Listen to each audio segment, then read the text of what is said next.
Okay, so where do I start?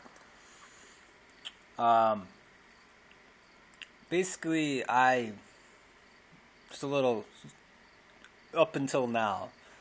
Uh, I had been over the course of my life. I have been, encouraged to do certain things, like when I was like 21. I was kind of encouraged to go to school, to college for film because I liked just shooting with my camera and shooting little videos and making like kind of like it's up on it's up on this channel. It's called Trip to Fantastique. It was basically like a video. My brother was DJing at this big club in Minneapolis at the time, and it's like, hey man, you can make something we can show like during DJ stuff like on the screens, like cool video stuff. So those two things are like the part one and part two of those, which you'll find if you scroll all the way down. Um, they're there. Trip to Fantastique 1 and 2. And I just took a bunch of stuff and edited it together. And then my student films are up on there too, and on here. And but I was encouraged to go to film school, and I did. And as now, fast forward to now, I've been encouraged a lot to, over the years, do certain projects that, like honestly, my mom would say do. She'd be like, you should study, like, what'd you say, AutoCAD or 3D modeling. So I would kind of fuck around with that stuff a little bit. Sorry, mom, for swearing, but that's pretty much as far as I got with it. Was just kind of trying to learn a little bit about that stuff. And another thing she encouraged me to try to do was explain how many jobs I've had in a humorous way. And I haven't really gotten to that one yet because it's but I could probably take that one in. I tried writing that one out. Also to explain soccer. And now that one, I was a little bit more excited about that prospect of trying to do something like that, because it's not that people don't understand soccer. It's not that soccer isn't popular at all. I mean, it's like in terms of media exposure or whatever in the last 20 years or whatever. I mean, maybe, yeah, it's not the number one priority here in the West, in America, in the United States of America. I can't speak on behalf of Canada. I don't know where soccer lies within the populace compared to MMA fighting, bear wrestling, log rolling, maple syrup guzzling, snowboarding, hockey, figure skating. You know, hockey I would assume is at the top. Baseball, basketball. I mean, they got pro teams and all that. Soccer, though, they have a really good team in Montreal this year. So basically, it's trying to wrap my head around the concept of doing that. And, I know attention spans wane when you don't have a lot of, like, this is Cristiano Ronaldo, and, like, or this is Lionel Messi, and, like, or this is, Gareth Bale in his pink underwear. I don't have the means of which to provide you with that level of um, entertainment. I can do this. So this is kind of just a note in a sense. And it could drag on, so maybe you just watch parts of it and then you skip forward. Try not to repeat myself too much, but basically it's just kind of like a rough draft thesis in a sense, or just approach to it, just really casual. But basically, like I was saying, soccer is a very popular sport, obviously. You know, if you're watching this somewhere else in the world, you know that football is life. It's life affirming. It's religion. It's a way of life. It's the means for people to prosper in their lives. It's an industry. It's a business. It's a multinational organization. In some senses, it's its own thing. It's this huge, complicated thing, and part of why I sometimes am like shocked or surprised that the level of play, or just like the level of enthusiasm for it, wanes so much here, right around college. Like after, because like youth soccer is humongous in the United States. I mean, obviously, it's I don't know where else in the world the term soccer mom came from. Had to be the United States.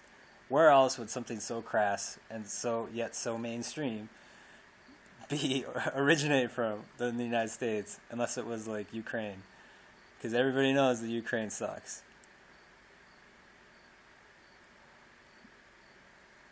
So basically, now that I've lost the Ukraine audience, or I've gained the Ukraine audience, and then now they're gonna mount a statue in the middle of Ukraine capital with me with my hat on, missing a tooth.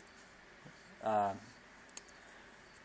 Basically, Ukraine doesn't suck. Ukraine's a beautiful place, from what I've heard.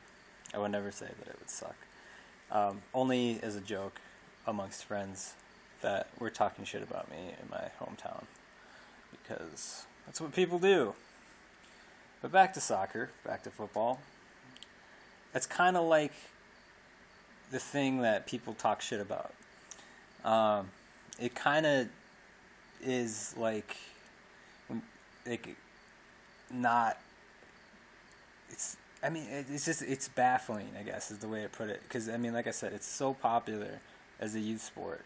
Like even in the '80s, when I was a kid, we played soccer. Like it was like an option to play every year, every level, varsity, junior high, youth soccer. Like when you're just a little kid, it's like, and maybe that's one of the benefits of living where I am. We have one of the largest volunteer-based youth sports programs in the world, possibly. I don't know. I mean, maybe that sounds crazy, but in America, and maybe not the largest even, like, per capita, but, like, I don't know how they break it down, but it's a very successful program in terms of, I think, for a lot of reasons, probably because of the accessibility and the variety of sports, and, like, just the fact that it is volunteer-based, and it's BAA, it's Bloomington Athletic Association. As a program that I played soccer in when I was a kid. I also played football, American football. Sorry, I keep saying soccer, but so I played football, as in the football, and then I played American football, NBA. I played baseball, I played hockey, I tried basketball for a little bit, but basically I quit playing soccer, football, and football in high school. Maybe even in junior high, actually, because it's kind of blurry, but I focused on hockey and baseball, and hockey is a very expensive sport, and I enjoyed eating and sitting on my ass playing video games, like ice hockey, like, and pretending that was my team in the video game, Blades of Steel, NHL, all that stuff. And then, it was right around high school, you get FIFA 96, 98 on Genesis with the 4-way play adapter, which was just the shit. And it probably still is if you were to find a really good version of it. Like, I don't know what year it is where they stopped making, because you go and you look at international. Okay, this is totally diverging from it if you don't play video games, but it's kind of relevant to the fact that, like, it brings people in that, like, none of my friends played soccer that I would see on a daily basis, other than in school. And the kids that I would play video games with, we play basketball, we play NBA Live, we play Madden, and we'd play Triple Play. Is that what it was? Before it became MLB or whatever, the show and all that. And but we'd go and we'd play. I'd play with these kids that I went to high school with. We'd go play that, and that was where I first saw the name Ajax, because we had Ajax Cleaner in our house, and they were just the bomb. I mean, they're the best team, ridiculous, and I didn't really get to start watching football all the time on TV or mostly on the internet until about 2003, 4, maybe 5, when Fox Soccer kind of was like an available cable package where I was living, and I was working overnights, and I would watch it every day when I would get home, even if it was like a replay of like Sunderland versus Stoke or something. I don't know, it didn't matter. And I had Pro Evo 6 or Winning 11 6 or 8 or something like that. And it basically kind of was like my escape from my shitty overnight job that couldn't sleep when I got home, and I'd be up all day, so I'd watch football, which kind of would ease that pain of having no social life because I worked overnights and just didn't make that much money. And it was a very therapeutic distraction from everything else in my life, and in a lot of ways helped me to find like something that I was really happy or interested in, and not just on the superficial. I don't know, not like in like a sense of like where I just idolize people, I guess, or because I mean, when I was a kid, I idolized every athlete that I followed. I loved, Kirby Puckett, Barry Bonds, everyone on the Vikings, whatever, it didn't matter. Patrick Waugh, hockey, everything. I had their posters, jerseys, everything like that, and that's totally fine. It's just life, Just seeing that, like, you can. It's such a huge family of people that follow teams or follow the sport. Even from like a neutral position, and just it's just been something that I've been, I guess, obsessed with, or just wanting to be a part of since around then, and it's so, like I said, it's for living here in Minnesota, like where we have basically a second division. I guess where they would be like online with like Bundesliga, is it 2 or B, or like the championship in England, and that's where our team plays in. I want to say it's the NSRL, but I don't think that's right. And they've been pretty successful, and I think I kind of, whenever I hop online sometimes and I see something about how they're playing, I kind of like always kind of want to just throw it out there, like, hey, MLS, let's do it. Even though I have no affiliation with the team whatsoever, as much as that would be cool. And we're getting a new stadium for our professional football team, the Vikings, in a couple of years, and almost in where we would actually be able to have a facility that would, offer like a dramatic improvement over what we previously had for hosting, or sometimes actually I think they do still play there. We do host, some, like I know the Galaxy played here a couple years ago, but basically, where we could have a match, not unlike the tournament that started this year, the Champions Cup or whatever it was, but World Cup qualifiers and stuff like that. And you never know, men's or women's, because I mean, honestly, I gotta go see the women's final and bronze matches in 1996 in Atlanta, and I was up at Athens where the Bulldogs play. I believe, is that where Georgia is? Yeah, Georgia, University of Georgia in Athens, Georgia, clearly, and that was just an amazing experience, and something I look back on fondly, and basically, I'm kind of leaning towards breaking these up at this point and doing just another video from here, but I'm just gonna keep going with this one because, and but basically, it's kind of like an interactive thing where it's like, this isn't all scripted out. There isn't like a total set amount of information that I'm trying to kick into each video. If you have feedback on something and I just want some perspective on it or a different voice to hear about it, engage in some sort of conversation about it, feel free to leave a comment, subscribe, like. If you like remixes or dance music, go check out my music on SoundCloud.com/Spawns or Chatterboy. I guess my dream is to have some music in the next FIFA or Pro Evo, and you know, we'll see.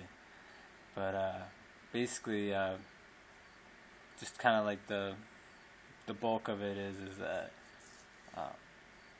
you can't really explain everything about world football or soccer in one video that's a couple minutes long, and really do it justice, because there's such a history and there's such a future. It's just a broad future for it. I think the thing that really makes it appealing for me is that just on like a very obvious level, like without getting into like a lot of the storylines or history of it, or like is basically just that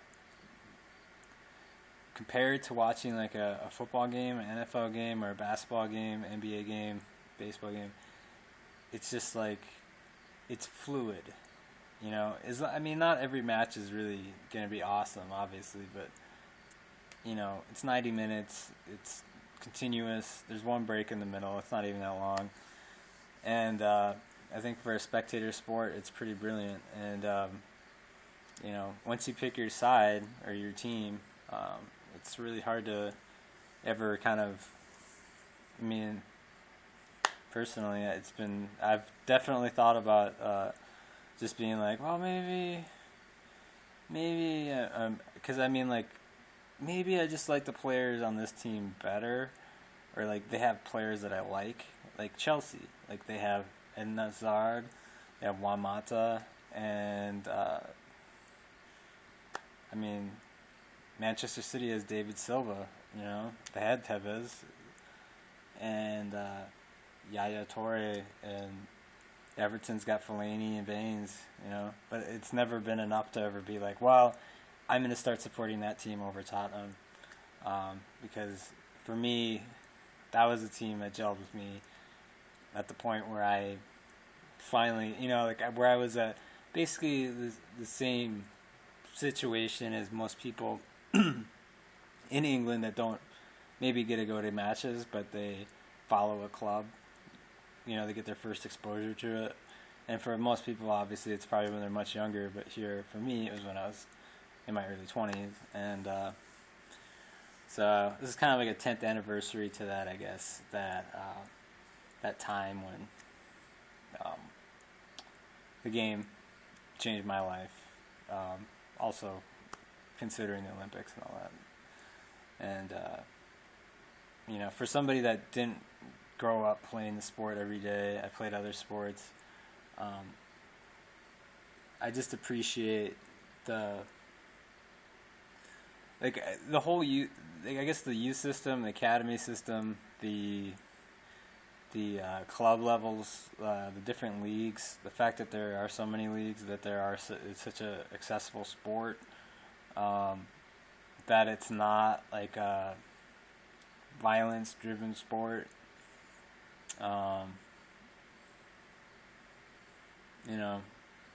It's got a lot of things going for it, and if you've never really given it an opportunity, I'm not gonna tell you how to spend your day. Like, maybe you're better off not watching TV all the time, or hopping online to watch streams or whatever you got to do. But in my life, it's like I sometimes daydream, or I think about like. What kind of person am I gonna, when am I gonna meet people that I can just, where I have that kind of, camaraderie, or just people that I go to games with, or talk about matches, or play matches with, or, it's not like just like where it's constantly talking about every nuance of every transfer or every player statistics and all that stuff. That's here. You can do that with the NFL, any sport, fantasy football, and stuff like that with your buddies, and that's cool. At the same time, it's more about like, I like doing things, like active things, and just like the whole idea of traveling, going to matches in Europe, Europa League matches, like those FA Cup nights, those League Cup nights, like in fall when it's raining, and you can tune into like the BBC, radio regionally, and it'll be some guy up in like, no,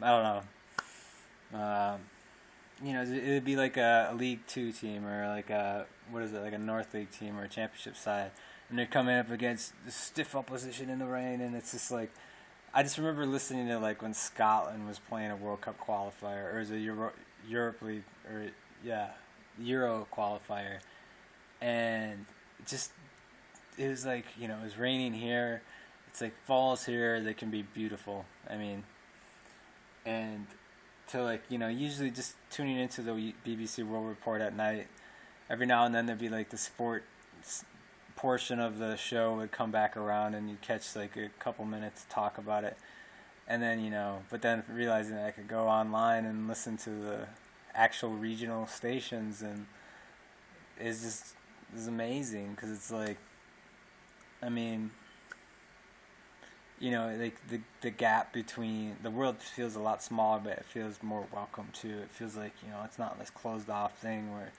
you know you can easily have access to what's going on, and knowing that you know if you really wanted to you could listen to the play-by-play of a match, and it's kind of like this I don't know, it's something about it because it's not on TV, you know, these lower level cup matches, they're not on TV. Maybe they're on locally there, but it's basically just where the whole town will go to a match, and then they'll play against some bigger side, and it'll be shitty weather, and it's just like, I mean, you know, once you get out of high school, I don't have kids there, you know, I mean, high school anytime soon or anything like that. I still remember going to like a high school football game, and or the hockey games when I was a kid, going to state tournaments and stuff like that, and just feeling like you know that is like the episode, that's the center of your universe. Like it's not what's going on all over the world. It's not geopolitics and like bank systems and all this shit. It's not drug wars. It's not you know religious crusades or whatever the fuck people are posting videos about. It's just like the immediacy and beauty of like you know your life. Like you know you can look up to people. You can you know you have things. You have aspirations. You know, and it's not just made into like you know some sort of joke. Like you go to these tournaments and you go to these games that are like Friday, Saturday nights, and it's not you know it's not just like oh we know we're the best or you know it's like kill them or you know get in fights or whatever. It's just like it's just a feeling, the sense of like you know it's something to aspire to when you're a kid, when you're not on the varsity team yet, or when you're just playing like with your friends and you want to make a team or like you know work your way up through it, and it's like you know you see the difference in like the gulf of talent at a young level and all these different things like from the U.S. compared to like pretty much you know most of Western Europe. I don't know like how far ahead Eastern Europe academies are. Closest thing I could think of would be like the Ajax system, you know. But basically, just where like you know you start out at age and it's like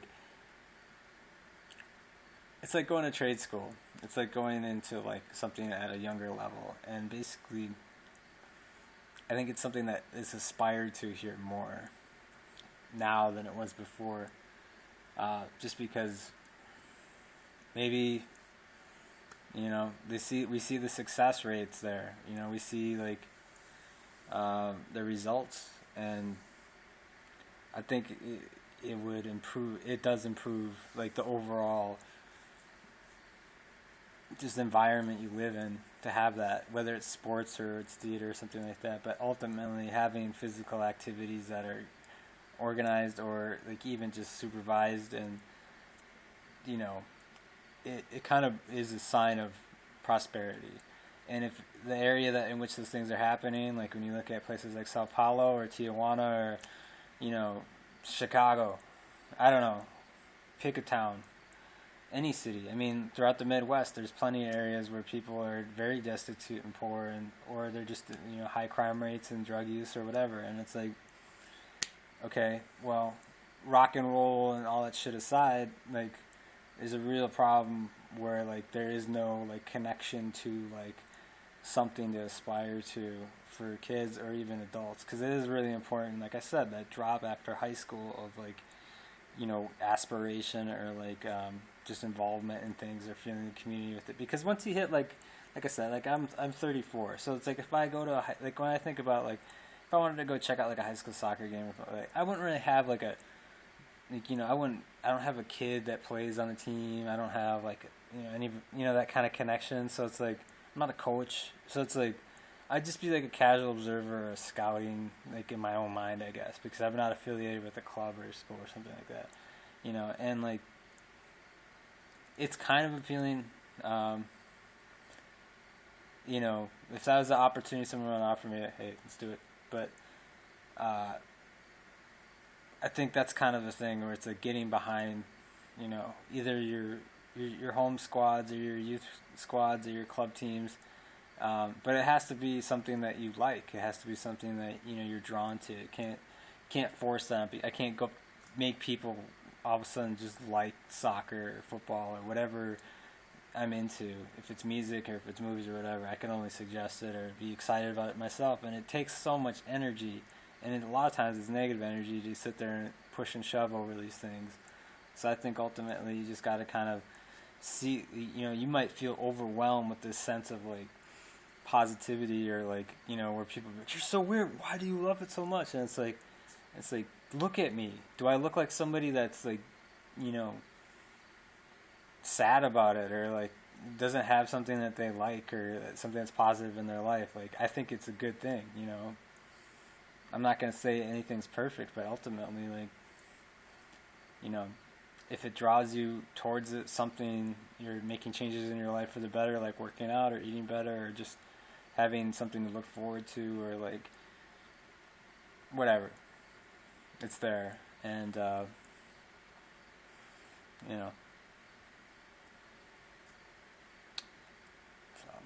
as much as I could sit here and be like, I'd love to see the game or like just like the whole like it'd be the same thing or how I felt about like house music and hip hop in the early 2000s as well, where it was like you'd see places like Toronto or New York or LA, not necessarily LA, San Francisco, Vancouver, Tokyo, and you just feel like even from like a long view, like this sense of like yes, like like everything is hitting there at the same time. It's hitting with you, like everything culturally or mostly culturally, and like probably fashion or sports or something. I don't, whatever.